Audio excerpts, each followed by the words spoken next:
Finally, I leveled my first Diablo 4 character to level 100. I was 95% of the time solo, and the process didn't feel very long nor painful after the experience reward adjustment in the recent patch. As my first character in D4, I realized that there were so many things I can do better to level up much faster, so I wanted to share what I have learned to help you avoid the mistakes in leveling and getting a great start in the coming Season 1. Mistake 1. Don't salvage the gears. You definitely need to salvage the items to get the critical crafting material that you need along the way. Sacred gears start to drop in nightmare difficulty. Definitely salvage the long legendary items for crafting materials. Ancestral gears start to drop in torment difficulty. You can salvage them early on, but you can sell them for gold later on, for example, when the veiled crystals start to drop in the battlefield. As you progress, you will have more legendary item drops as well. Extract the perfectly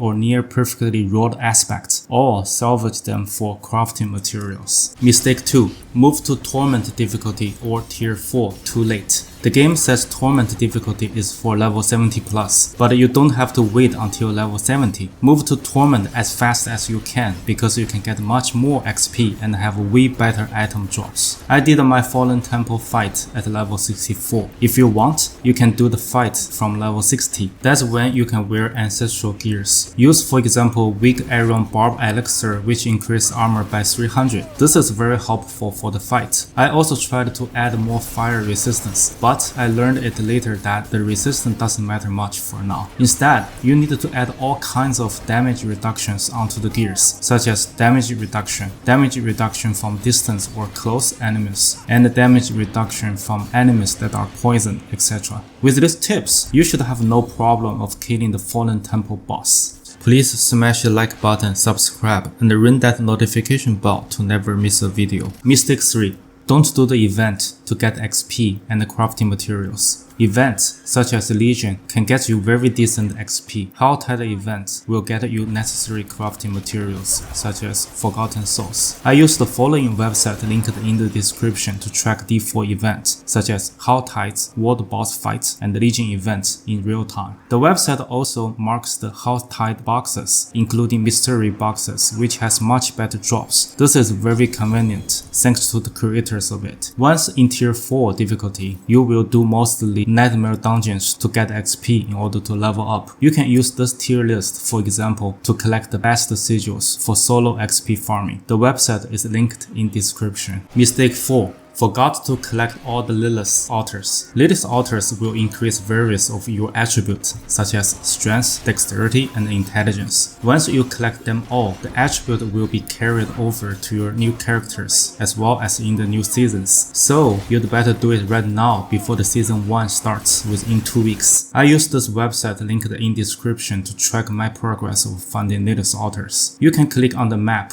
to mark which ones you have collected and clearly see which ones you still need to collect. I know it might sound daunting initially, but if you do it, for example, either clockwise or counterclockwise, following this map on your horseback, you can easily clear one region within 20 to 30 minutes. It's definitely worth it. Mistake 5. Afraid of respect your Paragon boards or skills. The skill tree respect cost less, and the entire Paragon board reset cost me around 2 million gold. At a higher level, this amount of gold is very easy to get by selling rare gears to the vendors, maybe after 2 to 3 nightmare dungeon clears. I used the twisting blades on this character to finish the campaign, which was a breeze. The video link is up in the right corner if you are interested. Twisting blades are good, but I felt the 1.5 second return is a little bit slow. It feels slow for solo leveling to 100. So I decided to respect my character to a flurry and rapid fire build with very minimum gear changes around level 85. I was following Woody's guide linked in the description. It turns out that the flurry is very good for clearing a cluster of mobs, and rapid fire is superb for single target. On my journey to 100, most bosses or elites in the nightmare dungeons died after 1 to 2 rapid fire attacks. For example, in the tier 52 nightmare dungeon final boss fight. So don't worry about whether you have made any mistakes in the choices of either skills or Paragon boards. Just respect them as you need.